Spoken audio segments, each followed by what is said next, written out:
Are you struggling to understand where your money's going? Or maybe you've got the best of intentions and there's more month than what there is left of your paycheck. Then I have got a great solution for you. Let me share my screen. So this is a spending plan template. It is really simple to use. Down the bottom here, I have got each tab is dated monthly. So we're on April. So what I have done is I've assumed that so far for April, we've received $1,000 in salary.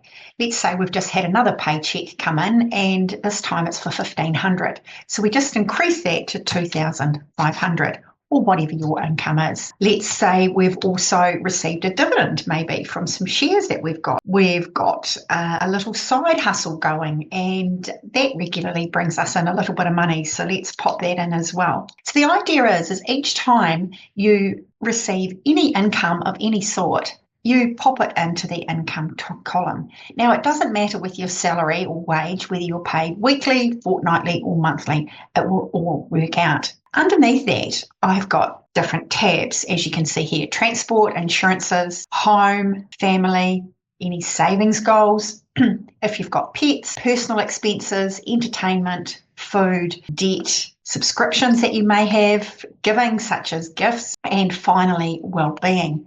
Now, I understand that around the house, for example, we may have insurance. So let's pop in the insurance cost. So let's assume under the insurance, we have just paid the insurance for the year, and let's say it's $2,687. So we simply pop that in. Now, as you can see here, it's all of a sudden distorted my graph on the right-hand side, obviously, because that is an annual figure. And so it's made all the other figures look quite small for that particular month. If I keep scrolling down, it will actually give us whether we're in a surplus or deficit. So far this month, we are in a slight deficit because of the house insurance versus what our income is. Now, the idea with this spreadsheet is if you fill it out accurately, as you spend money, let's assume you might have a coffee or a lunch out. So let's go and put in here $6 for a coffee.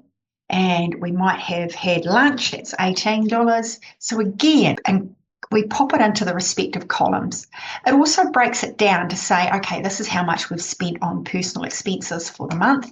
And like I just said, it will highlight it in the graph and then also bring it down to what our surplus or deficit is at the end of the month. Now, if we click on yearly, because I have got figures in each of these tabs, and you can see here as well by the colourful pie chart, you can see where your money is going because this is just purely an expense breakdown. And if you hover over each chart, it will show how much you've spent on transport for that month or insurances, personal, everything. Now, if I click on yearly, as you can see here, it's broken everything down to a yearly basis for the expenses. So on our example here, most of our expenses so far for this year have been in insurances. So like I said, this is going to be a great way for you to actually track where your spending's going. Because if you looked at this on an annual basis or each time you've done it, you can see in this one that insurances are quite high. You can then go over to the insurances tab and go, oh, yes, right, I've paid that $2,687 for insurance.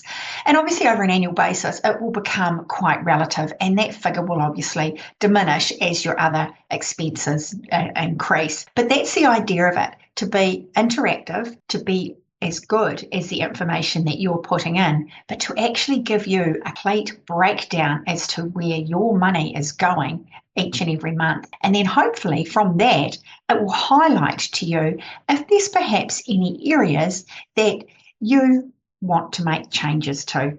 Now, I get it that not all of the sections are going to be relevant. So, for example, if you don't have pets, well, then that figure will be blank. And that's the same as if you've got children as well. Obviously, that figure will be blank. It's about filling it out, making sure it is relative and relevant to you. And then this is a great way to get your spending plans on track and on budget.